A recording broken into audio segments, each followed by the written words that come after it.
Your tongue is a dangerous place. They say you can't judge a book by its cover, but you can judge a book by its tongue. If it's very thin and clear, you have Vata. If it's a little bit yellower, Pitta, and very thick and mucousy, Kapha. Then you look at the sides, the borders of your tongue, and you notice that your teeth marks. That means you're not digesting food very well. When you're right on the verge of a heart attack, it'll become bright red. How do I start my day? What time should I wake up? There's a saying in the Shlokas of Ayurveda that if you wake up and you don't feel like you've digested your food, you should go back to bed. Sleep until you have digested your food. What would the approximate timing be to Brahma Muhurat? Let's say today it's 7 o'clock. Go back 48 minutes. So that's 6:12. End of Brahma Muhurta. Keep a copper lota next to the bed and they'll just pour it into the right hand and drink. And it should just be before you've brushed your teeth or done anything. Ayurvastra is the idea that you should wear cloth that's made of thread, sutras, that are natural. You should always wear cotton or wool if it's cold, not these polyester or modal or microfiber. Polyester or plastic-based fibers do not breathe. If the fibers don't breathe, you are not going to get rid of kind of waste that come out from your skin. Your skin is your largest vata organ, right? Because all over your body, those stitched cloths are interrupted sutras and the vata gets disturbed.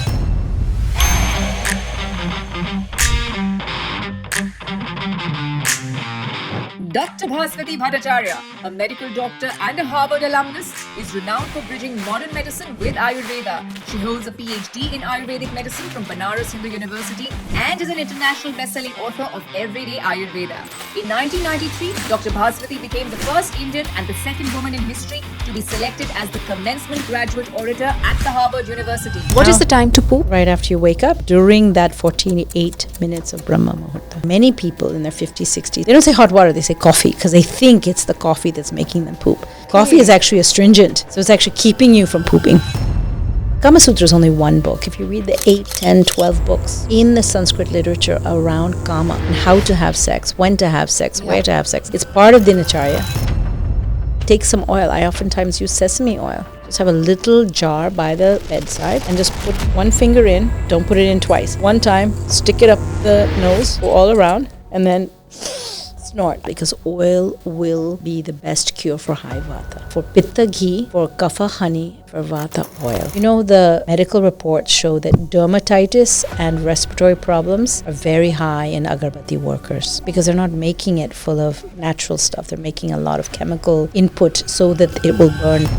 Can you give us one technique that helps with eye maintenance? So, Trataka is really important. You have to meet the sun on the eastern horizon. And at the time you meet it, it should be red-orange. When it's first coming up, if you stand with water and you pour the water as we do, the water will diffract the light. Use that infrared into your eyes, that light penetrating into your body. Something about your thyroid and parathyroid and your neck is absorbing some of that light. Science will discover it in the coming years. What is the problem with regular toothpastes? Oh my gosh. Regular toothpaste have all kind of stuff in them. Sodium lauryl sulfate. The foaming is actually carcinogenic. Cancer causing. Can you give us a recipe to make a herbal powder at home? Yeah, you can just take a little bit of... We should put sesame oil on the bottom of our feet. If sesame oil penetrating clean and pull out the vata. And 15 minutes later, it's still as gila as wet as it was. That means you're pretty in balance. She has won several awards and scholarships in public health, medicinal plant research, and integrative medicine. Committed to reviving authentic ancient wisdom through her initiative, the Dinacharya Institute, it is our pleasure to have with us on this health episode of the Body to Being podcast, Dr. Bhaswati Bhattacharya. Have to wash your hair in water between April and October. You have to get your head wet. Every day? Only with water. Shampoo is not needed. Why is that? Because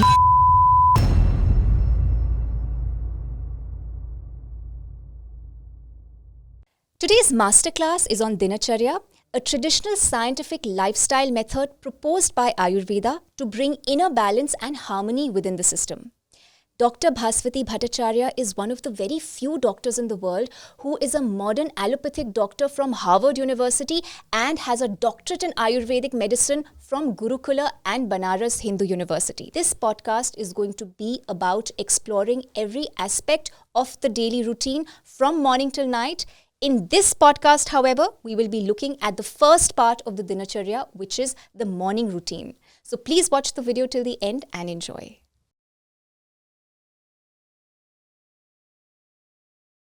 Namaskaram, ma'am. Sitting in front of you today, it reinforces my belief on the law of attraction because, as I told you, I've admired you from listening to your Harvard commencement speech to reading your book, Everyday Ayurveda, to watching several of your videos and having you seated in front of me today. It's truly an honor and a privilege. So thank you for gracing my podcast and taking out the time all the way from New York. Thank you for having me. So firstly, if you can please tell the viewers about Dinacharya. What is Dinacharya and why is it important? Dinacharya, as any Indian language speaker knows, Din means daily and Charya means routine. Some people hear the word Acharya, which is the teacher, but it really has to do with Charya. The verb cha means to go. So when you go in a direction, that's a routine. So Dinacharya is this daily routine that will take you through not just the day, but the different aspects of the day. And there's a subsection called a Ratri Charya, which is a Ratri, night, which is part of that. So some people will say, no, Din is for the daylight hours and Ratri is for the night hours. But Dinacharya is really what you do from the time you wake up till the time you're in bed. What you do in the middle of the night, those tendencies or routines tend to be Ratri focused. And they're not really applicable to the people that go to bed and wake up in the morning and they don't do anything conscious in between, right? But for the ones that wake up in the middle of the night, for those who have intimate relations, for those who sometimes have insomnia, Yes. that are not well, we have the Ratri Charya as well. In the ancient times, people knew about night routines. Sometimes they traveled in the night. Soldiers who had to get ready for battle at the crack of dawn. Sometimes there were pujas that would happen at the crack of dawn. So those pujaris had to do certain rituals. Those things are part of Ratri Charya. Okay. What is the benefit of Dinacharya? Why should I follow a Dinacharya? We talk in modern terms about being animals or plants or fungi. We are in the animal kingdom. So we have to be aligned with the sun and the moon. As much as we think we're independent from it, we can build concrete buildings and defy nature, which has been a whole agenda of technology and people who are modernized and industrialized. The fact is that our ecosystems of our bodies, our inside body as well as our body in our environment, are all aligned with the sun and the moon. And if we do not align ourselves with that Dinacharya, the natural tendencies of an animal living on earth, we're going to lose our rhythm, our strength, and our pace. And that's what happens. People have premature aging, they get sick, they lose their Vyadi Kshamatva, which is immunity to disease. Vyadi is disease. Kshamatva is like the ability or strength. And these are part of immunity. Immunity goes wrong, you're in trouble. And that's actually what we see, people that are not aligned with the Dinacharya. Wonderful. How do I start my day? What time should I wake up? So that depends. And many of my answers are going to be, it depends. So the first thing we want to say, and everyone should know, is that Dinacharya is for the healthy person. Okay. There are some caveats, but if a person is severely sick, she's pregnant, he's gotten out of a surgery recently, he's convalescing, someone's less than about 12 years old, more than about 70 years old, these people do not follow the healthy daily routine, which is what we've been talking about so far. They should not wake up very early. They should wake up when they're ready. There's a saying in the shlokas of Ayurveda that if you wake up and you lie still and you don't feel like you've digested your food, your gut will tell you, you haven't got that light feeling, you should go back to bed. You should sleep until you have digested your food, because you can't take in new food until you've digested your food, which of course modern people do. They take in more and more and more. Yes. And a few years ago, there was a routine that you should eat as many times a day, small meals. Yes, which is to this date. Have small meals a day frequently. That's not exactly been shown to be clinically very good for people. There are a few people for whom it's good that have severe diseases. For example, if you have a cancer growing in your gut, if you don't take small amounts of food, or if you have severe respiratory problems, it's called Muhur, you should take small intakes of breath or intakes of food. But for the normal healthy person, eat to about 3/4 of your capacity. Don't fill your stomach. Let it digest.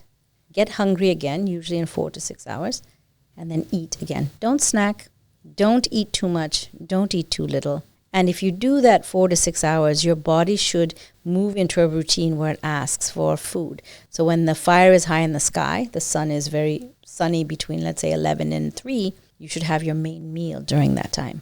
That should be something that is called upon as an alignment with the sun and the moon. Let's say I am a healthy individual. I don't fall under this category. What is the ideal time to wake up as per Ayurveda? So we say Brahma Muhurta Uttishtet. So wake up with fierce energy and enthusiasm in the Brahma Muhurta. So now you have to understand the Muhurta system. So this is the convention. It's actually not exactly true because we're having longer periods of day and shorter periods of day through the year. Yeah. But approximately 48 minutes, there's a mathematical calculation behind all this, by the way. If you go into the ancient texts of Ayurveda, of astronomy, they will talk about the calculations of time between the sunrise and the sunset and then breaking that up into pieces. But for convention, we're going to say in a 12-hour day, right, and a 12-hour night, you'll have Brahma Muhurta, one Muhurta before sunrise. During that time, that was 48 minutes, you should get up and then go through your routines. Okay, very quickly, I want to understand the timing. What would the approximate timing be to Brahma Muhurat? So take the time of sunrise. Let's say today it's 7 o'clock. Okay. Go back 48 minutes. So that's 6:12. So that's the end of Brahma Muhurta. Go back another 48 minutes. So about 5:30, 5:25. It's actually 5:24 to 6:12.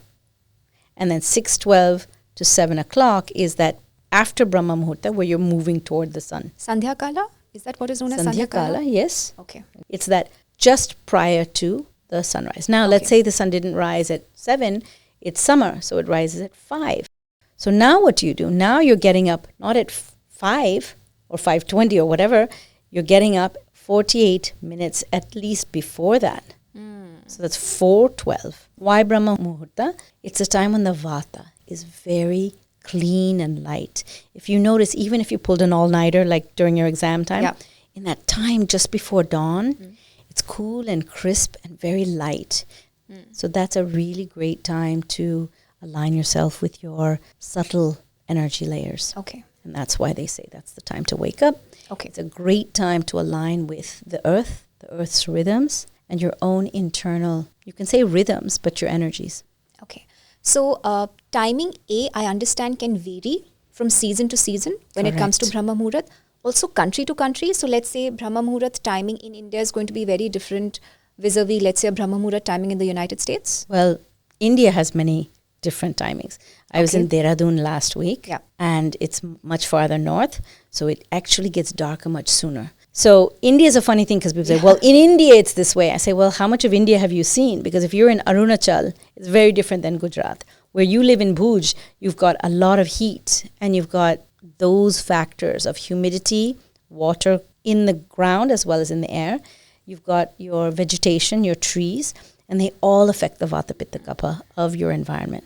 Now, compared to the US, as you're saying, when I'm in New York, so I have one home in LA, one home in New York, it's completely different weathers. And for people that travel, they get really, really mixed up around Dinacharya because the books say one thing. But if you go and see the 3 different classic books, the Charaka Samhita, the Shushut Samhita, and the Vagbata series, which is called the Ashtanga Hridayam or the Ashtanga Sangraha, they will have slightly different words, and yet they all align with the fact that you have to go with the Vata Pitta Kapha in your environment and not with a set time. Because the clock is actually an illusion of the last 2 centuries. You know that we didn't have clocks like this before. The concept of time is something that is an illusion, and yet it's important for Dinacharya, and yet they had these concepts before time came.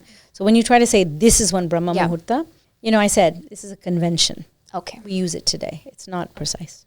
You talked about the benefits. You've already enlisted some of the benefits of waking up at Brahma Muhurat. Scientifically, one also says that the secretion of the pineal gland is at its maximum. A pineal gland, the secretion, as we all know, is a mood stabilizer. So being in an exuberant state is then not a problem. So does it mean that if I consistently wake up at Brahma Muhurat, I will be blissed out, or I will be in a naturally pleasant state of being?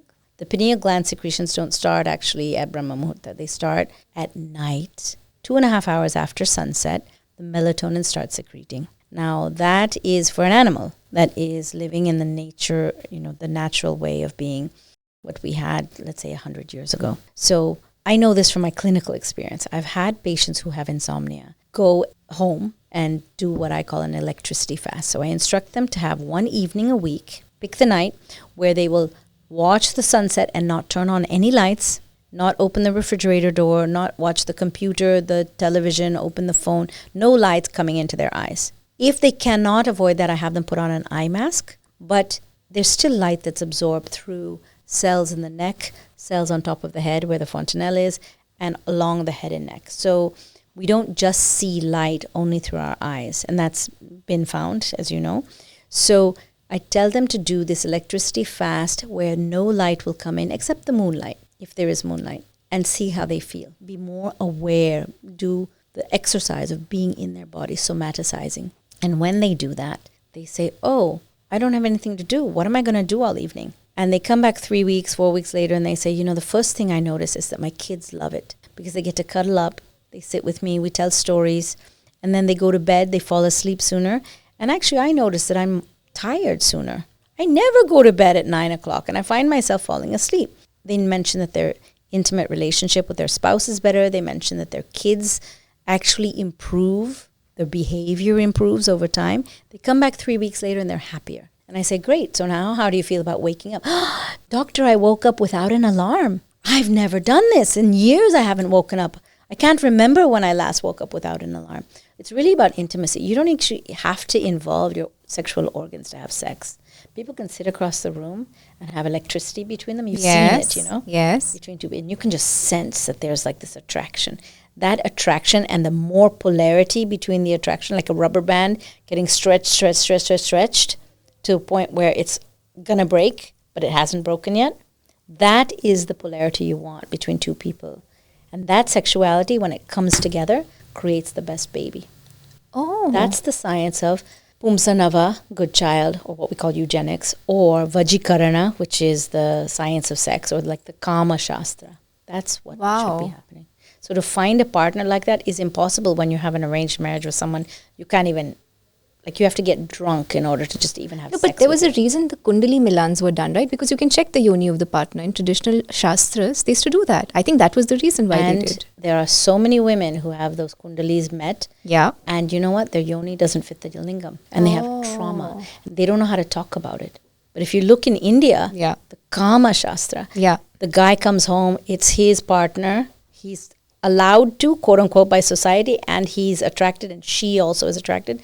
They go into an intimate union, and then he goes back to work the next day. He is kind, he is generous, he is lovely, because he has love in his heart, and down there and up here. There's no frustration. So intimacy goes that far. And if you read, Kama Sutra is only one book. If you read the 8, 10, 12 books in the Sanskrit literature around Kama and how to have sex, when to have sex, where to have sex, it's part of Dinacharya. So that secretion of the brain's chemicals, whether it's the melatonin, which leads to the serotonin, related to dopamine, related to so many of our, what we call neurotransmitters, which are not just in our brain, but also in our gut. Dinacharya will realign those. And a wonderful story is that after I wrote this book, I started getting emails from patients. And the first one that I got that was very long telling me, I read your book, I changed my routines, and guess what? I stopped with my thyroid medications. And I, as a doctor, thought, well, that's really weird. Because if you have thyroid illness, you're going to have thyroid illness. It's going to continue for the rest of your life. That's what I learned in medical school. Okay, this must be an anomaly. Then I started getting more and more emails the same, that I did my changes along with the Dinacharya recommendations, and I noticed that my thyroid medication, doctor said I didn't need it. And it tells us that there are things that the wise men of Ayurveda knew that we have been disrespecting for the last 50 years, saying that, they didn't know. Yes. So after waking up at Brahma Muhurat, what's the next thing that I do? I'm assuming it's emptying the bowels. Before you empty the bowels, once you wake up, you should lie still. Why? Because there's something that we now in English call the gut-brain connection. Axis, exactly. So the gut-brain axis is you talking with your gut. Hormones are talking, neurotransmitters are talking. But are you consciously aware of that conversation? You should be. So for me, if I'm waking up with a start, running out the door and going about my day, I don't have time to consciously listen to that conversation. So if I lie still, which my mom used to do, and I, when I slept next to her, I just watch her and say, shh. She would just keep me quiet, and I would want to move around. I was a little kid, right? I wanted to jump up and down and play. My mom would say, give me a few minutes. 5 minutes or so, she would seem like forever, she would lie still. And later she told me what she was doing is just going from her brain down to her heart and down into the rest of her abdomen and sensing what's going on. Where is it talking to me? Okay. Once they do that, then yes, if you have the urge, usually people won't have it till they sit up. They'll sit up and then suddenly say, oh, I need to go to the bathroom right now. That's normal. Okay. So it should wake up at Brahma Muhurat, lie in bed, try to hear the voice of the body and establish that access. Be there with your body. Be there with your body and then empty your bowels first thing, or should I drink something or consume something on an empty stomach? So that first? actually depends on the time of year and your own thirst. Ayurveda says you should not drink until you're thirsty. There's nothing that says you have to drink 2 liters a day. Or drink something first thing in the morning. So if you do that achamana, you can. And for some, they'll keep a copper lota next to the bed and they'll just put it in, pour it into the right hand and drink. That is not... Or point to the right hand. Mm-hmm. Okay. Because left hand is used for toilet. And it should just be before you've brushed your teeth or done anything. There's 2 reasons for that. One is there is a little bit of water that raises the Agni. Digestive fire. Digestive fire. And there is also your microbiome in your mouth, which is all the stuff that is that bad taste in your mouth. Yeah. Those bacteria are communicating with the rest of your gut. They're sending signals constantly to your immune system. So they will communicate and tell your body, okay, this immune stuff is needed. So let's say you have a little bit of a cold, that information will go. Let's say you have some infection somewhere in your body, it will usually come up. Remember that when we were little, fetus, embryos in our mom's womb, the connection between mouth and anus was very, very much related to our belly button. Belly button means our navel or our nabhi, which is where all of that gut stuff is going on. And if you look embryologically, that was the center force of how all the nourishment that was coming in would be integrated to make more cells, to make you a bigger being until you became a full baby ready to come out of the womb. So there's a big connection between the mouth, the anus, and the nabhi. In fact, when people have those cracks on their lips, yes. What does that mean? it means they're dry. It means they have high vata. I tell them to take some ghee and put it into their belly button at night and keep doing it every night. And if they're really dry, also after they bathe in the morning. And you can see how the cracks disappear. He will also improve the other side as well. Yeah. So the poop will be smoother. Yes. So your lips are smoother, your poop is smoother, everything's good. So just take a little bit of ghee, solidified ghee, and put it in it'll the be navel. solidified on your finger if it's cold outside. Yeah. It'll be liquid if it's summer. Yeah. But once you put it in your nabhi, it will melt because your body temperature will take it So up. this helps mitigate the vata Yes. and helps with the cracked lips and helps with the poop. And it actually slowly nourishes and conditions your gut. In fact, we use ghee to strengthen the gut. When should you be doing this? So right before you go to bed, Okay. and then after you bathe in the morning, you can put it in your belly button. If you happen to be wearing beautiful clothes like you, where the ghee would stain the silk, maybe you don't do it in the morning. You do it at night before bed. And you should always wear cotton or wool if it's cold, but cotton, not these polyester or modal or microfiber. Because those are polyester. You should always wear cotton to bed. Cotton pajamas, cotton underwear, cotton innerwear. Okay. Why is that? Because they're natural fibers and that polyester or plastic-based fibers do not breathe in the same way. No matter how much they try to tell you that these are soft, Yes. if the fibers don't breathe, you are not going to get rid of the kind of waste that come out from your skin. Your skin is your largest vata organ, right? Because all over your body. And because it senses, the nerves are on the surface of your skin, it's a very strong vata organ. And so you want to get rid of everything that's not balanced. People trap things into their body by wearing fabrics that are not natural fabrics. The science of that is called Ayurvastra. Vastra is clothing, Ayurveda, longevity, right? Ayur is longevity. And so Ayurvastra is the idea that you should wear cloth that's made of thread, sutras, that are natural. And that's why you actually find people not wearing cut cloths, because cut cloths, like when you wear these westernized clothes, stitched cloths, are interrupted sutras. And the vata gets disturbed. Whereas if you wear Traditional clothing like saris maybe. Dhotis. saris are the women's, and then they also have the shawls that you'll wrap around your chest. Yes. And shawls that I'm like this. Yes. One full piece on one side, and then the waft and the two crossing stitches on the loom. For men, you can see Sadhguru wearing a turban. Yeah. That's one cloth. Dhoti, one cloth. Dhoti is one. Yeah. and a shawl is one. And then the long gowns, which are stitched but are less stitched than a shirt and pants, that's considered to be the most healthy. And it's actually only really important for people who focus on subtle energies. If you're not aware of your subtle energies, you wake up in the morning, you don't care what your gut is saying, you don't care about Brahma Muhurta, you don't care about the subtle level of life, you're just living on the physical world. Those people usually aren't affected because they just don't want to live on that realm. So it's fine. They can live that level of life.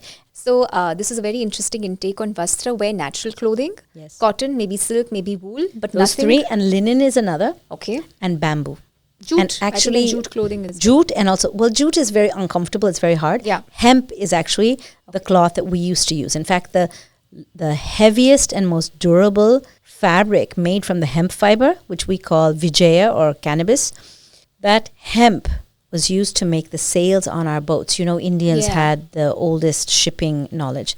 British came and said, wow, how come your sails don't get ruined? Oh, because you use that cannabis, which they called canvas. That's where canvas comes from.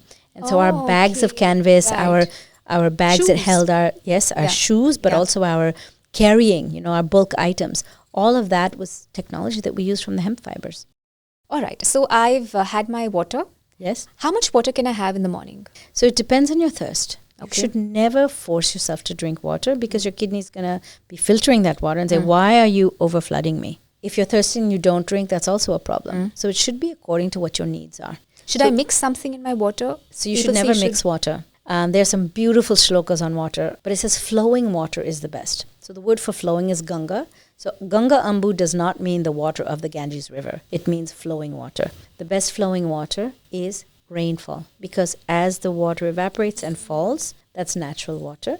It has a certain amount of mineral in it when it falls to the ground, but in the skies, it's actually just pure water. When it falls to the ground and we collect it, hopefully in a non-contaminated container like a copper vessel, that is the cleanest water. It should be flowing. So we should not collect it, keep it for 10 days and drink it. Although there are adaptations in deserts and other places. But the best water is freshly fallen water. Okay. If you can't have that, then glacier water, water flowing from certain rivers only, such as those from the Himalayas. Those are the best waters. And then by grade, there are 7 of them, waters that you can drink, like a pond water.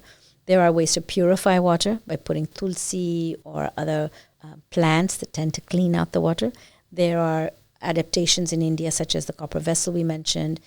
But generally, you can say you want to have water that is clean in the morning, a certain amount in the morning for your mouth's bacteria, but also just to make yourself feel hydrated.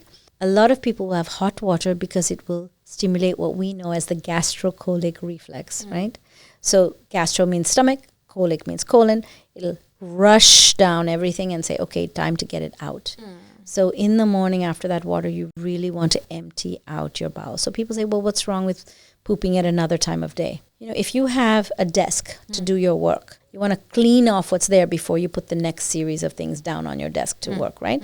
So your body is the same. You want to clean out yesterday's load of whatever you ate and didn't eat, whatever you didn't digest, get that out of your body before you take in new food, new drink. So waking up in the morning and urinating, mutra tyag, as they call it, and getting rid of the stuff in your bowels, cleaning your bowels or going to toilet, latrine as they say, is the best way to start the day. Okay. So I don't mix anything in my water. That's A. No lemon, nothing. Ideally, it should just be water. And it can be warm water kept in a copper container and ideally rainfall water. Yeah. And when you said that, you really want to not force yourself to have hot water if you're a pitta person or if it's summer. Okay. Because temperature, makes sense. You can have room temperature water. The one that is almost never recommended is ice water. So I've had my water in the morning. Anything else that I should have along with the water? People say you can have neem in the morning or turmeric in the morning on an empty stomach. So all of that stuff is after you've cleaned out your senses. Let's clean out your senses, get your mouth clean, get everything clean, and then let's move into foods, right? Okay. Because first thing in the morning, some people say, look, I have too much of a busy schedule. I don't want to miss it. I keep it on my night table. Before I leave the bedroom, I want to have my morning medicines, my morning stuff. Oh, and turmeric is a medicine, so I'll just throw it in there. But according to Ayurveda, you really want to have a clean body. Clean out the night. The night was a great time for you to increase your hormones and rhythms and neurotransmitters. But there's also a lot of waste that accumulates. Let's get rid of that waste and clean you out and then have you take in new food. Okay. Right? Yes. If you enjoyed watching this content, you can watch the full in-depth video on the Body to Being podcast hosted on Shloka YouTube channel. To continue watching shorter pieces of this content, you can subscribe to Shloka Clips on YouTube. Don't forget to like this video and follow us on Spotify. Pranam. How do I poop? Right. So the first thing is you should have an urge to get rid of your bowels and bladder, clean them out. So sitting and squatting is the best way. So it's a very intimate conversation. Most people learn how to poop from their guardians. And by the time they're 9, 10, no one's going to teach them anymore. So whatever you learned in the beginning is kind of what you do. That's why the airline toilets, when you go in the flights, are so dirty. Because you see the massive diversity of how people have not learned how to stay clean. That's why the bathrooms all around are so unclean. If people learn how to be clean, and thanks to my mom that she taught me, it's really great to squat. You can't always squat because the toilet doesn't allow for it. There's not enough room. You have to use a sitting toilet. But if you can squat, that's the best. Why? Because the muscles of the body, there are 3 muscles at the bottom of the body. Levator ani is what they're called. One of them is the puborectalis. It's a sling that goes from your pubic bone in the front around your rectum, puborectalis, and holds everything in. And when you sit on a chair toilet, it doesn't fully relax. But when you squat, it fully relaxes. So you don't get hemorrhoids as easily. You don't have pressure on your rectum, and it cleans everything out. Physiologically, it's the right way to sit. And you'll see that dogs will do that. Yeah. Especially bigger dogs, they will do that when they want to poop because it just cleans out the area well. So we don't do that, and we actually, the ones that use chair toilets, have a lot of Which stuff. is most of us, even in India now. Well, that's among the people that try to mimic Yes. the West. If you go to really good families, Okay. they will see, people don't discuss this. Yes. But the really good families have secrets where they don't want the interference of the Western world. They want to live the way they live, and they do what they do, and they don't discuss it because discussion means judgment. Discussion means finger pointing. So they just do what they do. So when I go to very, very good family homes, they will have the toilet for the guests, which is a chair toilet, and they will have their own toilet, which is The Indian toilet. Indian toilet. They say it's servants. You'll notice that there's usually a servant toilet. Yes. But if they're very good, they'll have that for themselves. Now, usually the elders and the matriarch, patriarch, if they're older and if they're unhealthy, the doctor will say, don't try to squat. You don't want to fall trying to get up. So better you shift to a chair toilet. So there's a whole construction done and they get a chair toilet put in. But if you look at the healthy people, they will still squat because that keeps their thighs, the uras, conditioned. Keeping the thighs conditioned this is where some of the biggest veins of our body are. It's where some of our greatest strength is. You remember in the Mahabharata, hitting the uras is What equivalent kills. to death. Yeah. And there are anthropologists that say that you can tell the sign of real strength and real civilization because when a person loses the strength in their thigh or it's fractured, they can't move. They need the help of someone else. This is one of the most debilitating injuries because we lose our strength of our legs, the rest of our ambulation.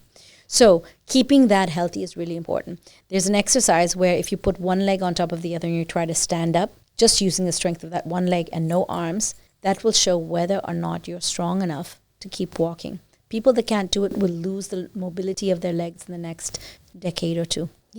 Yeah. So if you're 40 years old and you can't get up on one leg, like cross one over the other and get up without using your hands, there's a problem. Okay. So a few years ago, I found that I couldn't do it. I could just almost do it. And I realized it's because my bum had gotten really heavy and my legs had gotten weak. And so I do this regularly just to see if I can do it. My right leg is a little bit stronger. I can sense that. But my left leg now is stronger than it was before because I really want to improve that. There are some studies. I'm waiting for someone to really do the study well so it's scientific. But anecdotally, there are studies that show that people are losing their legs. They're needing to use crutches and various walkers and all those instruments because they don't have strength by the time they hit 65, 70. I know many 20-year-olds and 30-year-olds who can't squat, let alone getting up. Well, they're not flexible in their hips. Okay. And generally, flexibility in your hips is something you want to do in the morning before you start eating. So when you squat and when you poop and you squat, then you are checking that flexibility of your hips. You're just opening up your hips. So then there's a whole debate about paper. So I always tell people, don't give me toilet paper, I can still live. Don't give me, all these other conveniences and modern, beautiful leather chairs and things. I'm fine. But I need to have a squatting toilet. If you don't have a squatting toilet, I tell people, take old newspaper, be in the bathroom in your privacy or in the bathtub or wherever, different cultures, different layouts of the bathroom, poop on that newspaper. And if it's really gila, it's a problem. But if it's solid, just toss it into the toilet and then flush the toilet. Take the newspaper and throw it in a bin. Okay. These days you also get these elevated stands called squatty. They're called Squatty potty. Squatty potty. How you knew that? Yes. So I have used wooden boxes that are next to it before Squatty potty came out. But squatting is actually the best thing. Keeping your knees up close to your shoulders. But would that work? It does work some. It works better than having your legs. You don't want your knees below your hips. Okay. You don't even want your knees near your hips. You want your knees to be very high up toward the height of your shoulders. That means you really have to have them up. You also mentioned that you're supposed to put a cloth on your head and face the north. Oh, you did read the book. So when you put the cloth on your head, you're preventing the air, which is vata, the excess sun, if it's daylight already, which is heat, and there's some privacy also. Okay. And what is the reason behind facing the north? And the facing north is something I'm still looking up in Vastu. But there was a series of scientists who are cartographers that were looking at when Google Maps was being made. They were taking pictures of all different, squares along the earth. And what they found is that in many parts of the world, the cows will always align themselves north to south when they poop, when they eat, and when they graze. Graze is eating. And that north to south alignment is also written in the Vastu books as the correct direction for aligning our toilets. So if you go and check your new apartment that you're going to buy, and the toilet is aligned east to west, it's off. It's not aligned with Vastu. So the toilet should face the north. You should be aligned north to south, yes. Okay. So I've pooped. What do I do after that? Clean. So you should have a lota of water, and if you're in a hurry to go to the bathroom, take some leaves. You should know the flora and fauna in the forest, right? So they would take the leaves and they would use those to wipe. Today what we do is we have a mug of water. Yeah. We use our left hand to clean. Yeah. And we, have the spray or the mug in our right hand. Is the spray okay? Spray is fine as long as it's not too strong. Okay. And there is a problem because many hotels and places will have a very strong spray. You don't want it to be so strong that it actually hurts. Yeah. Right? So you want a gentle but powerful enough stream of water. They've been done studies in public bathrooms where they just swipe the air, like they have these little cloths that attract the air, and they've tested those cloths, and they have huge amounts of fecal bacteria, the bacteria from your poop, in there. So when you use those hand dryers, you're just taking the bacteria from the room and putting it right on your hands. So I carry what's called a rumal, a handkerchief, which is what everyone carried. I don't use the paper towel from the bathroom, and I don't use those air dryers. I just wipe my hands on my own rumal, and I walk out of the bathroom in a public area if I have to use it. In your private area, you have that anteroom. You take everything off. You go in, poop, wash. Okay. What is the time to poop? Right after you wake up. At and Brahma preferably during that 48 minutes of Brahma Muhurta. Preferably, if you can. Now, the fact is some people don't get the urge. You shouldn't sit there and strain. Okay. Straining only creates hemorrhoids and problems of pressure around your lower bowels. But what if I can't empty my bowels first thing in the morning? What can I do? So one thing you can do is drink hot water and invoke that gastrocolic reflex. In fact, you'll see that a lot of hotel rooms will have a electric water heater so that you can make your hot water. And many people in their 50s, 60s say, I need my morning. Yeah. They don't say hot water, they say coffee because they think it's the coffee that's making them poop. Okay. Coffee is actually astringent. So it's actually keeping you from pooping. But the heat... Coffee and tea? The heat overrides the astringence of the coffee. Tea is water. But if you use really harsh tea leaves that have been very much potentiated chemically, those are also astringent. They've got a lot of caffeine in them, yes. But they are not really helping you to poop. And a majority of the people think that tea helps them poop. Because they think the tea is doing it and not the hot. They don't have iced tea in the morning. Do the experiment on your body. I am so into evidence, but I'm into people using their body as laboratories. what we call biohackers is one group, but everyone can do it.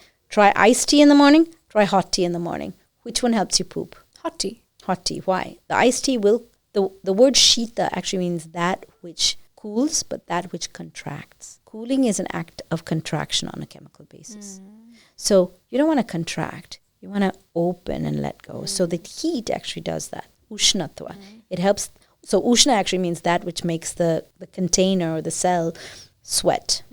That's what ushnatva is. So you want that ushna to help you. So people will take that tea because the heat overrides any of that chemical of tea, coffee, whatever. Now, if you add into that something that will help you. So you mentioned turmeric, lemon, ginger, all of these kadhas that are made.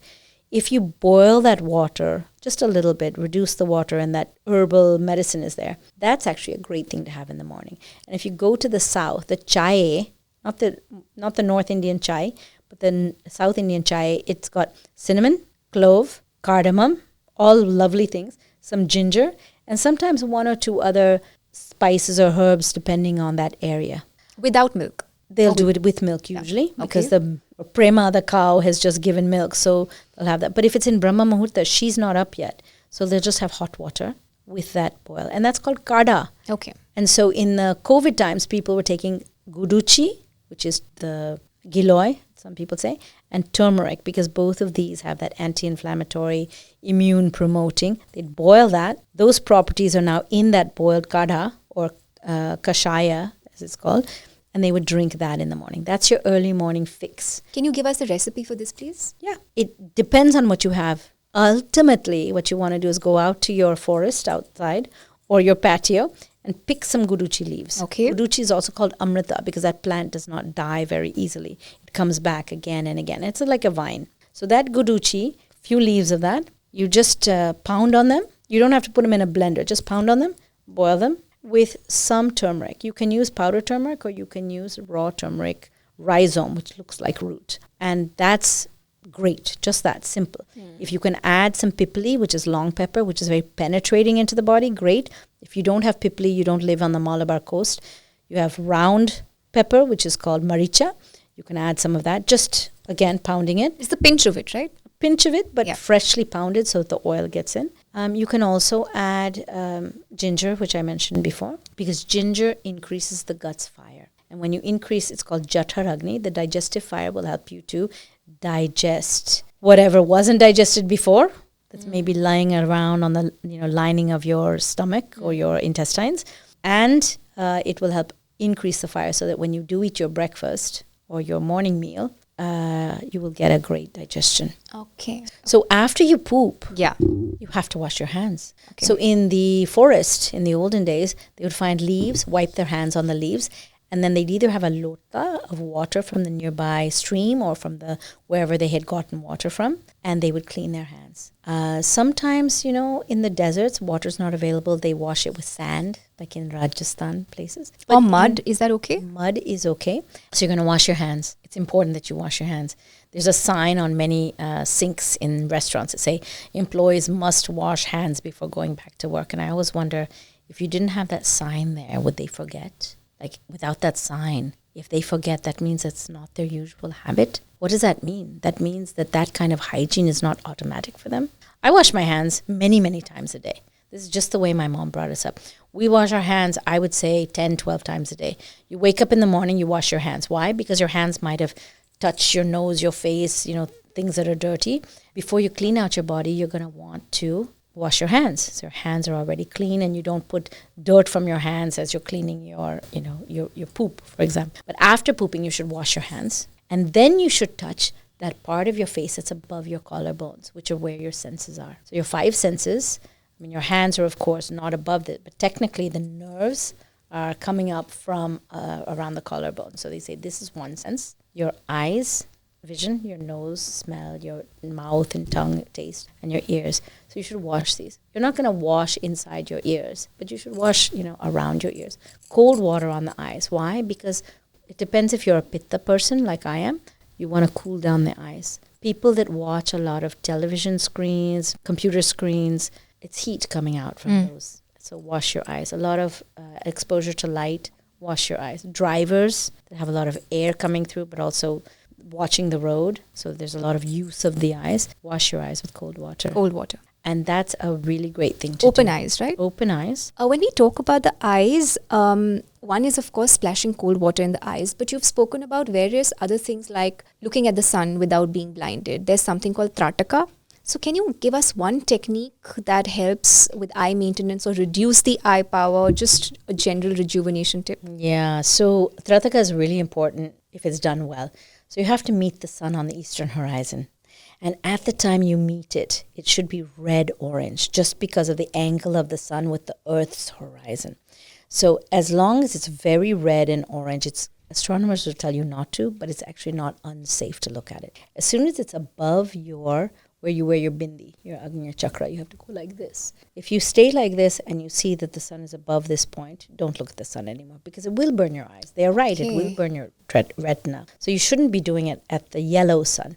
But when it's first coming up, if you stand with water and you pour the water as we do, the water will diffract the light. And you'll get different wavelengths of light, from that spectrum into your eyes. One of the most powerful is infrared. So instead of going to the cosmetologist, the dermatologist, or the sports medicine guy and getting that wand that they put on your shoulder for infrared treatment, which is very, very potent, it's actually free for you to go to the rising sun or the setting sun and use the infrared. So you use that infrared into your eyes, but not just in your eyes. You're getting it on your whole face and now on your throat. There have been studies that show that you're actually getting that light penetrating into your body. There's something about your thyroid and parathyroid and your neck that is absorbing some of that light. Science will discover it in the coming years.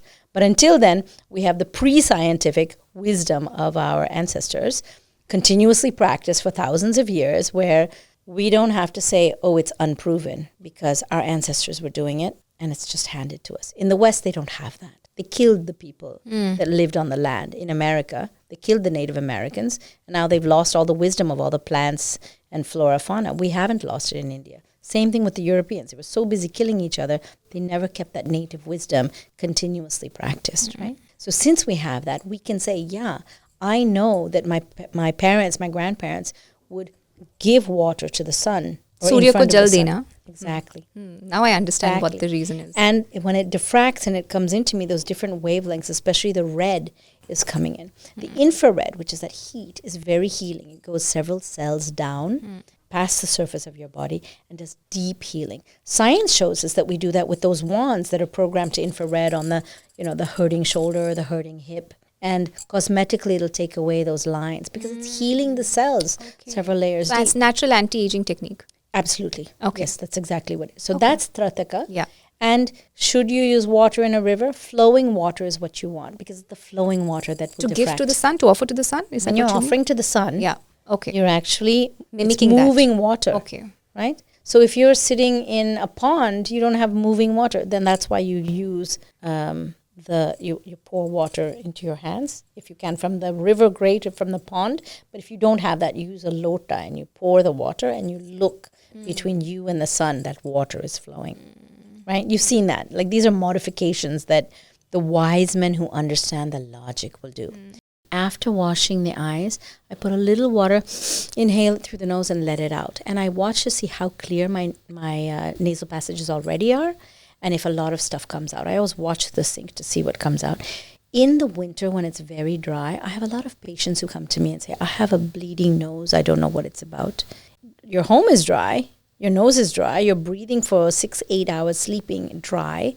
So when the nasal passages get very dry, they'll crack. So we have the best things in Ayurveda.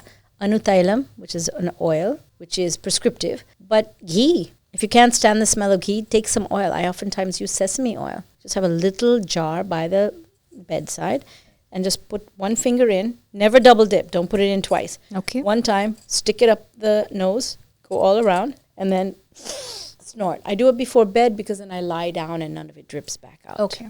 Same thing on the other side. And there are a lot of little pieces of wisdom around this one, taking care of the nose. One is it's great in the winter when it's dry. Two is it's great during the monsoon season in India when there's a lot of wind. So it will settle the body because oil will be the best cure for high vata. It's said in the books that for pitta ghee, for kapha honey, but for vata oil. And sesame oil is considered the king of oils. Inside the nose? Yeah, I stick it right I can put the honey inside the nose if I'm kapha? No, you have to be careful. You really need help Okay. from the doctor. But for the nose, it's generally vata because there's air flowing. Okay. That's So the if I'm a main- kapha prakriti, what should I apply inside my nose? So if you have a lot of nasal mucus, Yeah. better to clean it out with warm water and do jalneti. Okay. So salt will break up the mucus, right? You can put a pinch of turmeric in there as well. So for a quart of water, I'll put a teaspoon of salt. Sometimes it's too much for people. Half a teaspoon is fine. And just an 1/8 teaspoon of powdered haldi. Not chunks of raw haldi, powdered haldi. So that then in a quart, in a lota or one of those nasal jalneti kind Pots. of pots. Yeah. In through one nose, but bending forward and generally over like near the drain and then to the side. And the mechanism I use is put your hand next to your nose and bend until your knuckle here is higher than your fingernail. So this is not enough, nor is this. It's all the way to here. Okay. Bend forward. Uh-huh. You can see how awkward this is sitting Yeah. in a chair. But when you're over the sink or over the tub, it's actually not that impractical. So if you do jalneti and you're completely clogged, you're not going to get movement of that water because it's completely clogged. But you can put a little bit in, and that salt and that haldi will break up some of that congestion. So I do it on both the nostrils. Both one the side nostrils, and if you the can. other side. If you can. Okay. Some people have, deficiencies or they have obstacles. They have all kinds of problems. Then you have to be a little bit careful. People with chronic sinusitis have so much inflammation that they literally cannot get water in one side through the sinus and out the other side. So for that case, a little bit of salt water is fine. Okay. A little bit of turmeric as an anti-inflammatory. But what they need is more specific treatment. Okay. There's also dhupan, where you'll take the herbs. They're usually rolled in a leaf, and then you'll put that on fire. It should not roll the flame down the way an agarbatti does, because we actually today use chemicals to make sure that that agarbatti keeps, Yes. doesn't go out, Yes. which is why finding real agarbatti Yeah. with actual agar is rare. It's very rare. Most of the stuff we're buying today is actually not good for the nose. Yeah. And people think, oh, a little is good, more is better. The medical reports show that dermatitis and respiratory problems are very high in agarbatti workers. Oh. Because they're not making it full of natural stuff. They're making a lot of chemical input so that it will burn down nicely. So the chemical is what makes it burn down. So if you take agarbatti that is actually made, or you take a dhumpan, it's called an avarti, they'll put a little bit of ghee in it to make sure that it burns, and then they'll wrap it in a leaf. You put that on fire. The ghee will assist it to burn. It's not as easy to transport and sell because it's ghee. It's not a dry stick. But then you put that towel over your head and you just close one nostril and breathe in the other side, and it will open up the passages. Okay. So if I have cold, blocked nostrils, I can do this? You can do this. Can I do this as a regular maintenance? So the regular maintenance is actually part of Dinacharya. In the early morning, Yeah. to dhupan the whole house Yeah.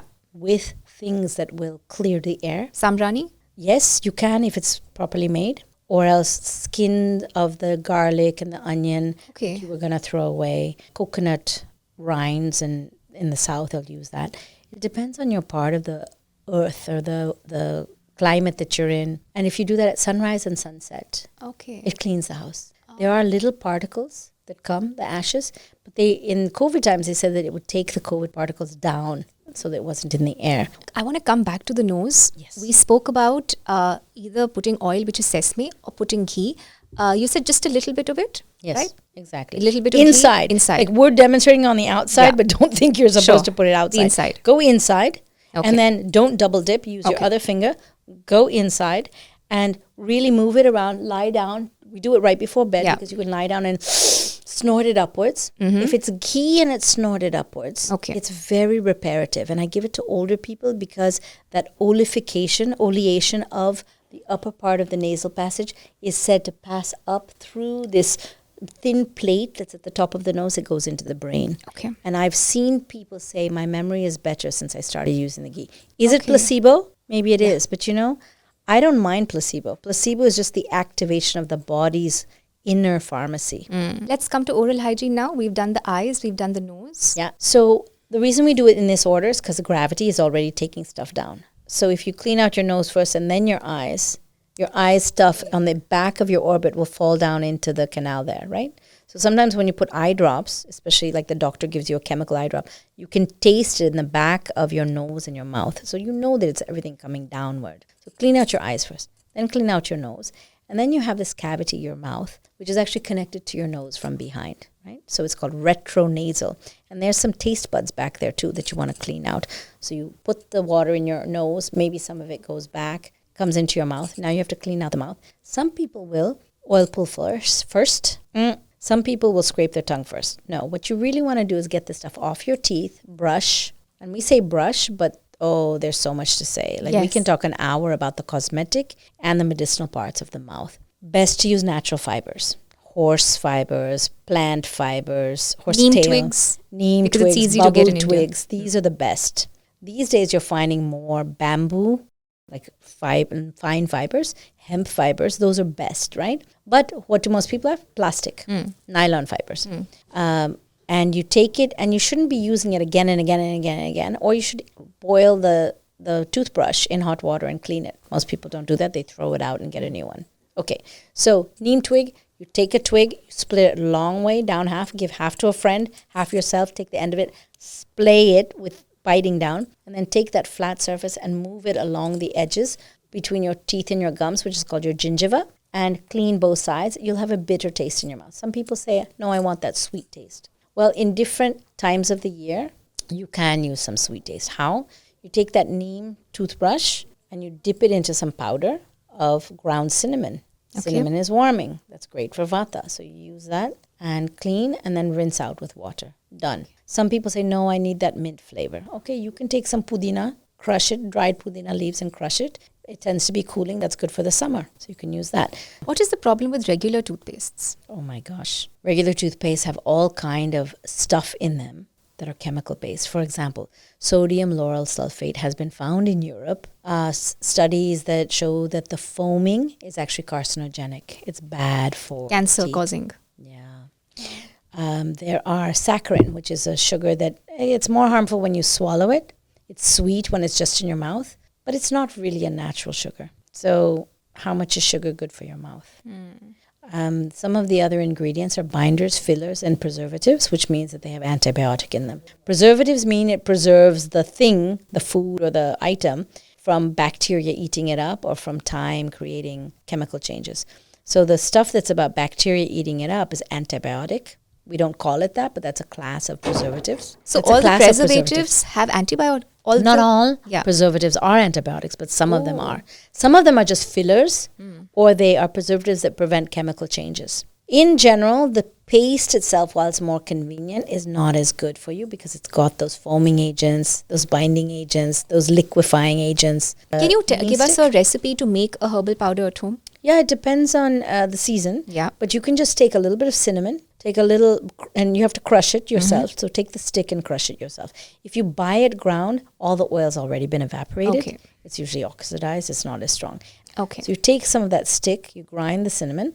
It can be in a little coarse powder. That's fine. It doesn't have to be fine powder. Take some cardamom and find a base. Maybe you can use bentonite clay. You can use calcium carbonate powder, and then mix those together. And then find some local plant in your area. So, for example, neem leaves or neem bark. Khadira is one.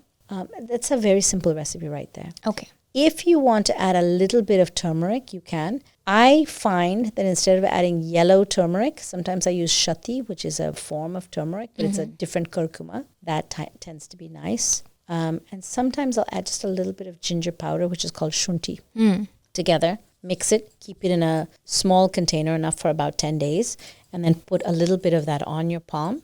Dip your natural bristle toothbrush or your neem twig, and then just go in and brush, and then rinse out with water. Okay. What happens after brushing? After that, you should scrape your tongue, because all the stuff that you cleaned, you rinsed out, but some of it got stuck on your tongue. Okay. If it's in the cavity around your cheeks, you can usually rinse that out. And even if it sticks, most of it will come off because there's a mucus on the lining of your cheeks.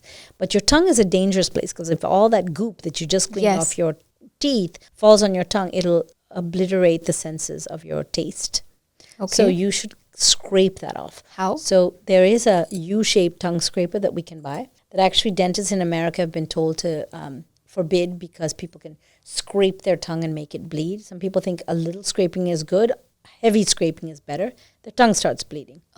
So that's why they've forbidden the very thin, sharp tongue scrapers. Okay. But I say to them, if you comb your hair until your scalp bleeds and you don't understand the difference, that's just like using a tongue scraper and scraping too hard. Just don't scrape as hard. Why forbid the tongue scraper rather than teaching the patient, right? So I scrape my tongue, and then you look at what you scraped. On that U-shaped thing, it'll tend to fall, but in the spoon, it'll stay there, reminding you, hey, look at this.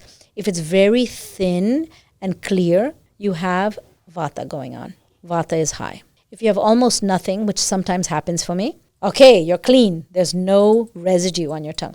If it's a little bit yellower, Pitta going on. If it's cheesy and very thick and mucousy, Kapha going on. That Kapha usually says you haven't digested your food or you have Ama. Ama is undigested residue in your gut. All the way down in your gut, it's up on your tongue as a signal. Remember, the mouth is connected to the anus all the way across. Only it's that particular organ or other organs of the body as well? Well, all the organs lie along that tube, but the mouth to anus one is called the Mahashrotas. I want to know the technique of scraping the tongue, please. Go from the back to the front. Okay. How many I times? usually start in the middle, and then I'll go left, left, left, right, right, right. I do once or twice, and it depends on what you have. If I do it once and there's nothing coming off, I'm pretty clean. Okay. But if I go left, left, left, and I look at it, I'm like, oh, and I have to rinse it because there's so much stuff. Right, right, right, and there's a lot of stuff. That means there's a lot of stuff there. Okay. Now, when you look at the homunculus, more important than the parts of the tongue, which is really for the physician to know, there's a couple of things you can look at. If you look at the tongue, you stick out your tongue, and then you look at the sides, the borders of your tongue, and you notice that your teeth marks are there, the impressions of your teeth. So there's like curves like this. That means you're not digesting food very well. If the tip of your tongue is blue, like a dark blue, you have heart problems. If the sides where those impressions are dark blue, your lung is ailing. And if down the middle of your tongue you have a crack, you have spine pain. You either have ankylosing spondylitis, low back pain, lumbago, which is low back injury, sciatica. You have all kinds of back pain. And as a doctor and as a scientist, I was like, I wonder if this is true. So whenever I'd be when I was in cardiology rotation in the hospital, I would check the tongue. Could I see your tongue? And I'd look at it as I was listening to their heart. So they would keep their tongue out. And I would just really observe. And every single heart patient had a blue tip of the tongue. Oh, every single heart patient. Wow. Or when they're right on the verge of a heart attack, it'll become bright red. On the verge of a heart attack, it becomes bright red. If you're really diseased. Wow. It's really sad, actually. Okay. And if you have a lot of kapha on your tongue, eat a little bit less heavy foods. Don't eat oily foods so much. Great thing to have that day for you if you have a lot of stuff on your tongue and you're getting hungry. If you're not getting hungry, you can wait a bit and just have some karda, have some, hot water to drink. But if you're getting hungry, actual hunger, have some rice boiled with like 8 parts water. So it's very, very, we call it kanji, but very dilute kanji. And broken rice is really good, or local rice. That's a really good thing. That's the indicator. If you look at it, you have nothing on your tongue. Okay, am I hungry? I can go out and have my favorite breakfast. Okay. If I'm hungry. Hunger and the indicator on your tongue has to align. And when you do it a few times, the confusion will be there in the beginning because you're just learning. But self-care is about seeing your own body, feeling from the morning, oh yeah, when I woke up, this is what I felt. Your instinct will start reawakening. Kids have that instinct. And you know what happens to them? Their parents and their school teachers shut it down. Yeah. A lot of girls have their instinct shut down. They have a powerful instinct. They see auras, for example. And from the ages of 6, 8, 9, usually when they're in 2nd, 3rd grade, they're told that's their vision going bad, and they have glasses put on them, eyeglasses, and then they can't see properly, and then they're forced to use that crutch of their eyeglasses. It happens a lot, and girls will have instincts, say, Mom, I know this. Daddy, I know this. Shh, be quiet. The girl is shut down. Coming to realign that instinct with the indicators on your body. Now you have to decide, based on my tongue, if I was clean, Do I want to do oil pulling? Usually I will do oil pulling with a healthy person. I'll recommend once a week. Okay. Not every day because they're not diseased. Sesame oil is the only oil that I've been taught. And I've checked with a few Ayurvedic doctors and they say yes. Sesame oil is the king of oils. Gingerly oil is another name for sesame oil. Gingerly oil is the king because it has a unique property that it goes into any channel. It burrows in and it cleans out whatever residue is there and takes it out. Coconut oil will cover that up. It'll plug it up. Okay. It's called Abhyanga.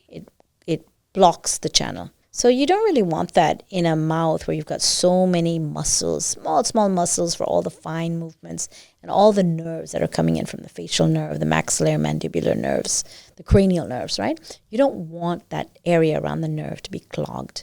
So I don't recommend any other oil, no mixed oils. Oh, but can I put aromatherapy in there? Just use the sesame oil. Okay. And when you use that, it will clean out everything along the line. So that's why you open up your cheeks so that space between the muscle and the nerve will open up. So when I go, and I open up, that's when the sesame oil can get in and clean out any of those residues. So in patients who have palsy, which is where there's a facial droop, post-stroke, or there's a neurologic problem, they'll have a face that's drooping. And I will ask them to oil pull with that oil. They'll say, well, I can't do it on this side. I'll say, okay, then just put it in your mouth and try to do it with this side. So that it'll look like this. Okay. And so they're blowing up this side. This side is completely dead and the face is drooped. And they'll call me and say, I was doing it for 10 days or however long, 2 weeks. Usually it doesn't take more than 2 weeks. And I noticed that I could blow on this side a little bit. I felt like it's coming awake. Yeah, nerves want to rejuvenate. Modern science is only discovering that now. Can you help us with the technique? How do you do the oil pulling? Yeah, so I take, every mouth is bigger or smaller. Some people have lowered palates. Yeah. So they don't have much room. Yeah. Some people have really big tongues. And there's no average mouth. Talk to any dentist and they'll tell you. But you want to take a mouth that is enough for you to sit quietly with it and on the edge of it. So you're comfortable, but you're just a little uncomfortable. But when you go like this and open your cavity, you can swish it. So when you swish it around, move it around, you're swishing. Okay. Okay? There is a technique where you just hold the oil. And that is really just to oleate the inside of the mouth. Okay. But the swishing actually has the effect of cleansing and then doing what I was saying with the nerves that are on what's called the buccal cavity, the inside of the cheeks. And that is oil pulling. Mm-hmm. So after all of that's done, now you come out of your Sauchalaya or your bathroom area and you're going to now put in clean things so that you will have what's called shu or auspicious or wonderful things to start your day. What about bathing? Bathing we'll talk about later. Okay. If you're going to bathe, you might. But if you don't on a winter's day, when you'll bathe in the middle of the day, then you've still done your early morning routine. Okay. You come out and you feel those 5 things. So you've washed your hands and your face. You're going to put 5 things into your 5 senses. You're going to touch something that's wonderful. A soft silk, a flower petal, a smooth shank. In your ear, wonderful sound. You can chant. You can blow a shank. You can have a bell. Into your nose, something that smells very good. Agarbatti, a scented candle, a flower. Something into your eyes, a beautiful photo. Photo of your guru, photo of your whoever, or even scenery. And which one am I missing? The mouth. So put something on your tongue. So all of these 5 senses are put into a wonderful state, a happy state. So that's very important. I want to come here for a bit. You mentioned that you must also look at things and certain objects to create a certain harmony within yourself. What are the kind of objects that one should see early in the morning? Nature is the best. Okay. Clean nature, not like a dead animal on the road, which is also nature, but trees, green, life. If you live in a desert, no trees, or up in the mountains, look at the sky. Look at the rising sun. The rising sun and the infrared light from that sun, the orange and the red color of the sun, is a wonderful thing to wake up to. Not only is it a very light time of the day, but there's something so beautiful about being in nature and seeing that. You might be on the top of your concrete building and you have just a little, flash of sky from your window, but just looking at that is pleasant enough because you're aligning with nature. If you can't even have that, you're a prisoner in a cell, or you're a woman who is in the house taking care of the family in the morning and you don't have time to walk out and find nature on the eastern horizon. Find something beautiful. So sometimes those things that I just mentioned, sometimes those things are your altar. And that's where the idea of the altar comes from. I've heard that different quadrants of your tongue are indicative of different organs in the body. Is that true? So that is, so do you know what a homunculus is? No. It's a map of the entire body on one organ. So on the ear, this part is your rump. This part is your head. And the different marma points that are along here. That's where the piercings Yeah, well, the main piercing is this one that you and I both have. We have a homunculus on our ear. We have one on our palm.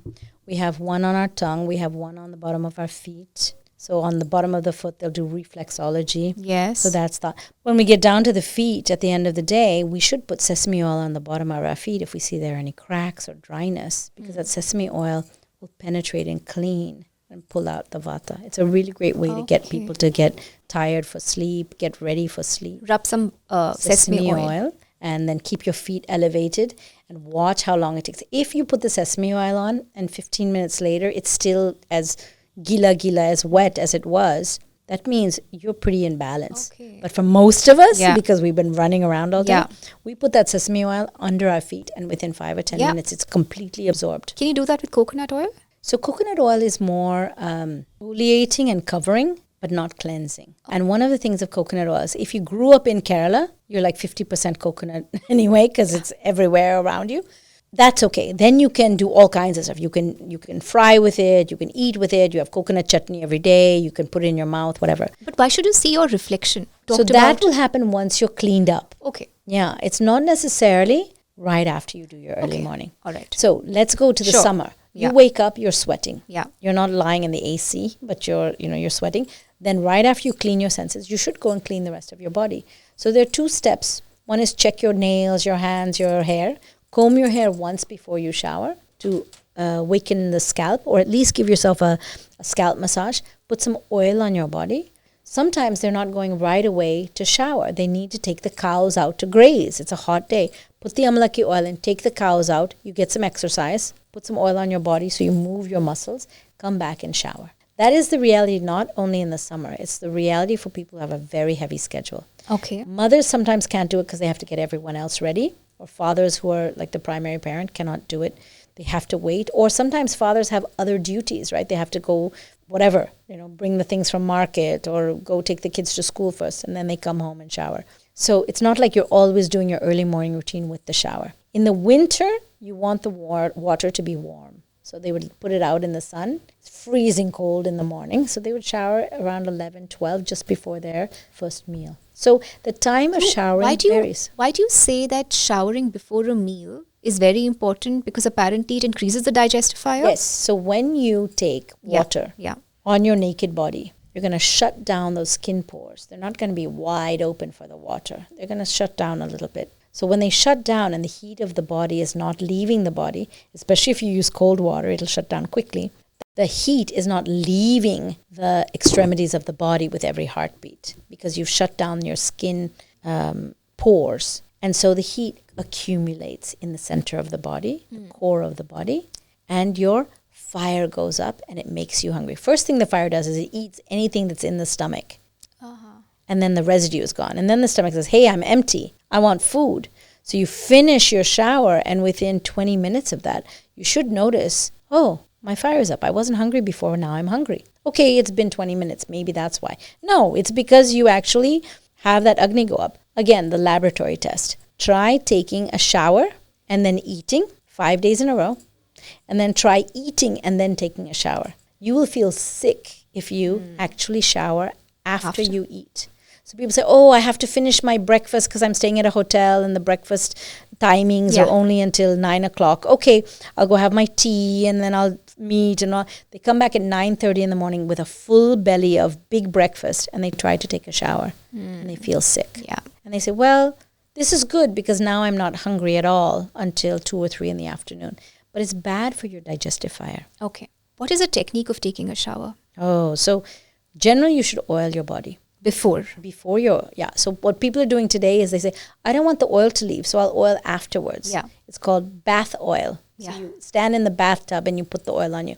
But the ones that don't do it say, well, it'll ruin my clothes because I come out of the shower, I put on my silk sari and the oil gets all over it. I don't want that. So then they don't put the oil on. The oil is actually not just to moisturize, it's to clean out your body. So there is a highway under your skin. It's called the interstitium. It was just discovered a few years ago by modern science.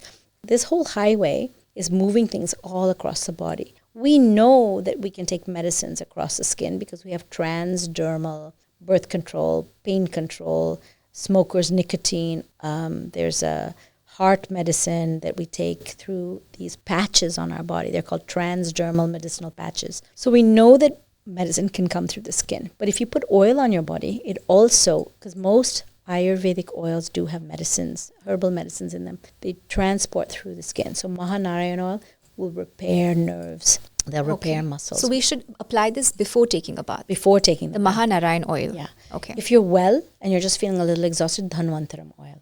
If you have pain from your waist downwards in your legs, you have sciatica, you have nerve problems, you've had some paralysis, Sahacharadi oil. You're very hot in your body, Pinda oil. We call it Thailam, right? Tel or Thailam. So these are like just some examples of medicinal Ayurvedic oils. But the general oil for the healthy person, sesame oil, if you're from that area. I use mustard oil. You might use, you're a Joshi Gujarati, so you could probably I'm from Uttarakhand. Oh, Uttarakhand. So you could use, sesame oil is easy for you. Okay. It's an easy So I should apply the kind of oil which is native to my place of birth. That's right. And Birth how do you or find it? ancestry? So where you've kind of grown up. Grown up, okay. But ancestry, 2 generations is still part of the factor. Okay. So you kind of have to ask your grandparents and then also see where you're living. Okay. Which is a thing that's now happening because we're all moving all over the place, right? Yeah. So after you figure out which oil to use, you put that on your body, you rub it in. You don't want a thick layer. You just want enough to really get in. You're moving that oil under the surface. And all the dirt that's under the surface that's ready to come out, that the blood has pushed out of the blood and said, I don't want you anymore, your waste. It's hovering under the skin. It will come out with the oil because a lot of that dirt is lipophilic, meaning it's attracted to fat. So you put the oil in, it goes underneath when you rub it, and especially if you move. So take your cows out to graze after you put on the oil, you get a little bit of movement, right? More than if you were sitting down. Is that akin to exercise in the modern day world? Is that akin to exercise? So I do have some people say before you go to the gym, put oil on. Yeah. And if they say, or yoga. I don't believe it. I say, okay, do the experiment on your body. On the left side of your body or only on the right side of your body, put that oil. Do your yoga, meaning your movement, hatha yoga. Do your exercise. Go for a run. Go for a run. Do your ellipticals. And after you come back, take your shower and see how you feel. And people will regularly tell me, I put oil on the right side of my body and it feels more supple, it feels more open, it feels more fresh. Because you've moisturized it, because you've replenished the oil, but you've also taken out the waste from under the skin level, that subdermal layer, and you've taken it out. Is that what is also known as Abhyanga? So Abhyanga is on your anga, on your extremities, putting oil. On the outer surface of the body? Yeah, on the outer surface. When you take it inside, it's called Sneha Pana. Okay. Sneha is oil, Pana is to take in. So when you take the oil onto your body and you massage it, you can actually leave it on overnight if you're used to doing it. Most people are not. Okay. Especially if it's medicinal oil and especially if you're very dry. But otherwise, people will keep it on 15 minutes, exercise a little bit, and then wash it off. Wash it off. What is the technique of massaging the body? So on the long bones, up and down, on the top of the upper arm. When you twist the arm, this part of the arm, you know that it moves. So you want to do a spiral on the lower arm or the forearm. Whatever moves. It should be a spiral movement. So your feet also move. Okay. So on the bottom, you want to move in a spiral. Okay. And in the long part, which is the femur, you want to go up and down. Okay. And then on your back along the curves. But on your arms and legs, let's say you want the fast version. And I get this a lot because a lot of my patients are in a hurry. I say just start with your knees, go down to your ankles, and then down to your feet. If that's enough for you and you're in a hurry, knees, just ankles, do this. and from feet. your knees, round on your joints, so round on your knees, down your long bone to your ankles, round on your ankles, and then out to your feet. Okay. That's it. Go shower. Okay. You have a little bit more time, 1 minute more. Take some oil, put it on your arms, down to your hands. Done. You have a little bit more time. Thighs to your knees, to your ankles, and down to your feet. Okay. And the technique is whatever moves, I rotate. When you have your joints, you go around and around. Yeah. So you have round, spiral, and long. Okay. What about the head? So scalp massage is one of the best things you can do every day. Okay. Not everyone has time for it. Not everyone wants to do shampoo every day. I shampoo probably once in 10 days in the winter. In the summer, it depends. You know, if I'm really sweating, I'm in a hot part of town, I'll shampoo once every 2 or 3 days, and I'll wash my hair every day in water. You have to wash your hair in water. Every day? Between April and October, you have to get your head wet. Every day? Every day. But only with water. Shampoo is not needed. Why is that? Because your brain requires you to have that water go in, not only for hydration, but for cooling And circulation. and circulation. And the same thing holds true with bathing, right? Bathing is essential every single day. So snana should be done every single day, What time? especially in the summers. Especially Timing? from timing it depends on your schedule. Okay. So Ayurveda doesn't say you have to do it first thing in the morning. There are some guidance, things that say that, shlokas that say that you should not bathe before sunrise. Some of that's because there are animals in the water. You don't want to get interrupted by them. So, snakes and various things that live in the water. And usually you can see the water when the sun has risen. So for the Ganga, when I live in Benares, I do not bathe in the Ganga until it's sunrise. And then you'll see people just coming down the ghats in hordes, bathing, doing their 10-15 minutes and going back up. So, you see them climbing down the steps. It's quite dramatic to see them coming down, and they bathe. If you're in your shower in your modern apartment, okay, you're going off to work at 9 o'clock, then you better bathe. Telecommuting, sometimes people don't bathe. They just get up, they have their coffee. They haven't even washed the sleep out of their eyes. Yes. And A lot they're of sitting students do that in India. Well, I have a lot of experience being a student. I have a lot of degrees. I've done a lot of studying. And I know that when I'm fresh and I've cleaned my body, the subtle energy part is that when you've cleaned out your senses, they're ready to take in new stuff. If I haven't cleaned out my nose and I've got stuff coming out, I haven't cleaned out my mouth, I haven't brushed my teeth, I never washed my eyes, and then I'm sitting there trying to take in information, there's a subtle energy of litter in your senses. And it's a disrespect to the teacher who's sitting and teaching you. And also Vidya, no? Vidya is divine. These are all parts of Vidya. And if you grow up in a family of Vidya, you learn this from a childhood level, not as a punitive, you must do this. But if you have a good teacher in your parents, they will tell you, see, part of respecting the teacher is to go in clean clothes, clean senses, open mind. Yeah. And so learning to do that will help you learn better. So what is the technique of taking a bath? So there's a lot of techniques that are right. If you live in the mountains, the water is cold, the altitude is high, and so there might not be as much heat in the air. You're going to want to have warmer water. If you're a yogi and you're used to taking cold showers, it's fine. If you're very healthy and you're trying to expand, push the envelope of your stamina, you can do alternating hot, cold, which a lot of yogis talk about. Okay. Can you talk about this technique? So you have 2 buckets. Yeah. You put hot water on yourself, very hot, and then you put very cold water on yourself. If you have the shower method, then you move the lever to hot water. You take hot water, steaming as much as you can tolerate, and then you move it to cold, and you have very cold. What is the reason behind this? It will increase your stamina and your ability to take in different temperatures because your body's doshas are shifting, Okay. but also you are taking in the sense of different temperatures. Can everyone do this? No, only the healthy can do it. Okay. Just like most routines, some people can't take water up their nose. Yeah. They just don't have healthy sinuses. They're going to get sick if they do it. Others who are well can do it, and they can also do jalneti. Okay. So you have to really see where your range of tolerance is. And that is what stamina is about. If you're not strong, you need to build your strength. But if you're at a place in your life where you just cannot build strength, what's the point of getting a ritual that doesn't fit for you? How do I bathe generally if I'm a Delhi resident or a Bombay resident? Depends on your plumbing, but I think most people do not have a bore well. Correct. So if you're using municipal water, then you can use a shower if it's clean. Mm-hmm. If the plumbing is clean. Most people don't even have clean shower heads anymore. Yes. But otherwise use a bucket bath. It's fine. Can I put something in my water to make it clean? So that's the other thing that's really great to do. If you use a bucket, you have more control over your water. You can put tulsi leaves in there. You can actually put coriander, dhanya in there. And those they have actually natural properties of changing the metals and minerals in the water. Okay. Yeah. And there are a few other plants that are local to different areas that are called cleansing. Neem? No, I don't know that neem is considered one of them.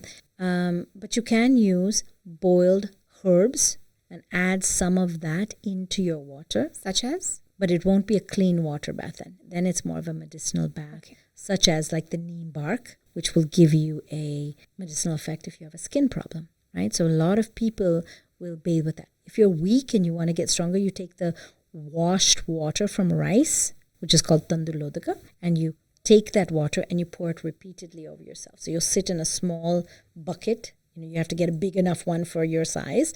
And then you just pour that water again and again, warm or lukewarm on your body. I use that to help people get rid of frozen shoulders. Oh. Like Does it work? It does for them. What if I suffer from any allergies? What kind of medicinal bath can I take? So I really like Bhumi Amalaki, which is a plant. Today you can get it as a powder and just have it with you. This is the easy way to, do Ayurvedic herbal in your life. It's not the traditional way. You really should pick it yourself and dry it yourself, but you can get those powders. And Bhumi Amalaki is really great for allergies in the body. Okay. For the skin, you have to figure out why you have the allergy. Okay. If you've got some kind of a lot of people have clothes that they've kept away for winter. They take them out in November and they get some weird allergy. It never occurs to them they haven't washed that sweater or that blanket or the pillowcase or whatever washing clothes is actually part of your health. There's a ritual that says after you shower, you should never put on the same clothes. Every time I watch a person in the sports gym take off their sweaty clothes, take a shower, and put those clothes back on again and go out, my mother would come after them. You should never wear clothes a second time. Reason? Because your energy is on it, your sweat is on it, all the stuff from your body that came up and out of your skin pores is on it, and certainly your underwear. Because the orifices, the openings from the bottom of your rump it's all dirt, it's all waste. And certainly on your face. I really advocate that people should change their pillowcase every day. Because you have a hole here, 2 holes here, 2 holes here, 1 hole here, 2 holes here. I mean, if you're going to change your underwear every day, why don't you change your pillowcase every day? No wonder acne is such a big problem. 8th largest disease in the world. Acne is a huge problem. We can have an entire session on cosmetics and skin stuff. I mean, I'm really lucky I learned how to do this. But I'm also assuming this is one of the reasons we don't change our pillow covers. Why? We don't change them that often, at least. We don't change them every day. Maybe in my home, it's done weekly, on a weekly basis. Yeah, you should change it daily. Yeah. Okay. Coming to bath, what is the first, where should the water fall first? So some people will say it should fall on the head first, where your fontanelle is. But when you do that, you should stick your tongue on the top of your palate. You should hold in air. That's what they say, especially if you're submerging in water, like in a river. So that's what many people say. Some people say if you're prone to colds, don't do your head first. Wash your body first. Okay.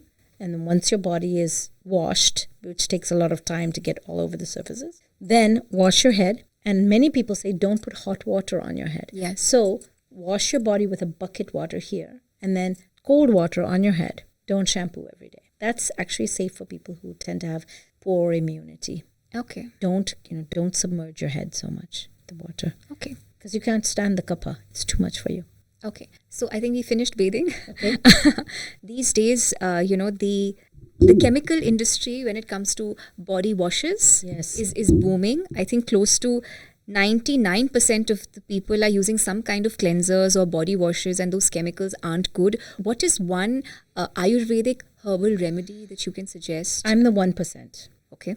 I have not used body washes and I refuse to. A lot of the chemicals that they put into making that body wash liquid is not really good for you. In fact, soaps are 80% lye. So they're also drying. They're not good for you. The best thing to do is oil. I put oil on my body and I wash it off. I've had the same body soap in my shower since 2006. My friend Julie Shah gave it to me. What is that? That's 17 years. I've had the same bar of soap. That's 17 years? That's how often I use 18 years. Oh. I don't use soap that often. What is the problem with the soap application or even gel applications, shower gels? So gel is full of chemicals, okay? Okay.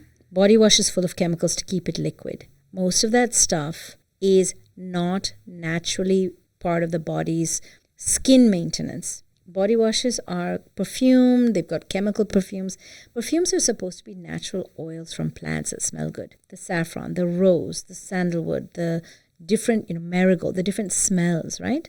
Now it's all chemicals that are even the most expensive ones like the Chanel 5s, etc. Absolutely. Absolutely. Those people get the chemicals from the best extractors. But those are extracts that are then mixed with 99% other stuff. When they say that they have natural stuff in it, it's like 0.05, 0.01, 0.1%. Why are they so expensive then? Because you're stupid. True that. I have people who take kumkumadi oil, which is not you, but a person. Sure. I have people that take kumkumadi oil that sells today for about 200 rupees because it's expensive to get that saffron in India. And I have friends who have taken it because they're business MBA people. They come to India, Bhaiya, main aapse khareedna chahti hu. They'll take 500 bottles. Guy's like, oh, I made a sale. They take 200 rupee, which is about $3 now or $2.50. They'll sell it for $125 in a beautiful bottle. And people are like, oh, this is from India. This is kumkumadi oil. This is an amazing thing. And when we talk about body washes, they're so bad for you. Put oil on your body. Rinse it off with warm water, and whatever stays on your body gives you that sheen. It will neither stain your clothes, nor will it be bad for you. And the stuff that is taken out from rinsing is all that needs to go. Everything else is just a nice layer of oil. What about the foams? I need the foams to scrub off the dirt, right, off my skin? If you exercise and then you just use water, whatever needs to come out is going to come out. So you don't need like a foaming agent? Foaming agent is quite toxic, actually. Okay. I have yet to see, except for like the foaming plant, which is called the soap nut. Yeah. Except for that, I have not met I've not seen a single plant that's actually natural foam that's good for you. You can use a loofah, which is like a sponge that grows, marine sponge, to brush yourself if you really feel that you're dirty. Like let's say you work with clay, you're a construction person, you are a surgeon that's dealing with blood and, dead body tissue, then yes. Or if you work in a chemical factory, you might want to scrub yourself a little bit. But with a cotton cloth, washcloth, or with a loofah, why are you going to use foaming agent? These are all gimmicks to help you buy their product. I hate to say that, but, if you come to my, I'm such a simple person in that way. If you come to my medicine cabinet, I have a lot of samples that people have given me that I put ceremoniously because I think of them and I appreciate them. But most of that stuff I don't use. So the water is enough to get the dirt off the skin? So people will sweat. And in that case, using some oil will help you because it will pull out that sweat. Okay. Rinse. Okay. Give me one herbal Ayurvedic formulation that can act as a good cleanser. Bath cleanser. I like taking neem powder. I can add it to something. So if it's for your body, I'll add a little bit of salt to it. So it gives it that scrubbing nature. I love green gram. You know what that is? Yeah. It's the dal, moong dal, with the green shell on the outside. So the yellow is the food. With the green shell, it's the full moong dal. You dry that and you grind it, and it's called green gram flour, I think. So it's not besan flour, which is chickpea, which is used actually to tighten skin. So I actually do have some of that in my cabinet. But green gram flour with a little neem in it, with a little bit of salt, that will be the best to clean out a dirty body. Without the salt, on a winter's day, if I'm not really sweating that much, and without the neem if I don't feel like I need it. But neem is a nice thing to put in there. There are several books out there. Pratima Raichur's Absolute Beauty, Shanaz Hussain has a book, Reena Malhotra. There's about 6 or 7 really good Ayurvedic skincare and beauty books out there. After they get out of the shower, dab your body dry. Don't brush it dry. And then come out and just feel your skin. Don't put oil on your skin after that because it covers it again. Wait till you take your next shower. And then put on cotton clothes. Was there a study done on that? There could have been. Did anyone actually do it? I don't know that they did. The Ayurvedic community, for the most part, was pretty lax about doing the kinds of methodologic studies that would have really put India on top to show what we knew was the truth in India, which is that you have 1 billion point something people, and people really didn't get that sick from COVID as per the numbers it should have been, because we really took care of our respiratory health. We knew that if we do these things, there's an entire chapter about, it's called Janapada Udvamsa, so it's about epidemics, and it's in the Charaka Samhita that says if you have an epidemic coming through, the things you need to take care of are the water around your house, the land, clean the land around your house, be aware of the time and the times that you should do the rituals, clean the air. And they said put water out for the birds. Make sure you take care of the animals that are around, because many of them are part of what cleans up the area around you. So the first thing we did, I was at a hospital at the time that COVID struck, and I was actually here for 3 weeks, and I ended up staying for 2 years. In India? In India. Okay. Because I came actually to meet my boyfriend for a few weeks, and then a few weeks they started checking our temperatures, and then they shut things down, and everyone kept saying, it's just a couple of weeks. It's just, and then, oh, it's just another month. And then India got shut down, and it wasn't easy to get out. So I was at this hospital of a colleague of mine. He said, can you just stay here and be the doctor here? So anyway, it was very informative for me. I learned a lot. But we put water around for the birds, cleaned the entire area. We made sure we planted trees, because trees are a natural boundary and they're cleansing. And we made sure that we were doing the dhumpan morning and evening. Because this was a respiratory, in the first phase, it was a respiratory disorder. So we made sure that the air was clean. So we had the dhumpan twice a day, which they did anyway in the hospital, but make sure there was, Guduchi in there, made sure that there was stuff that would help. And we made sure that all the patients that remained until they left, they had that morning kada.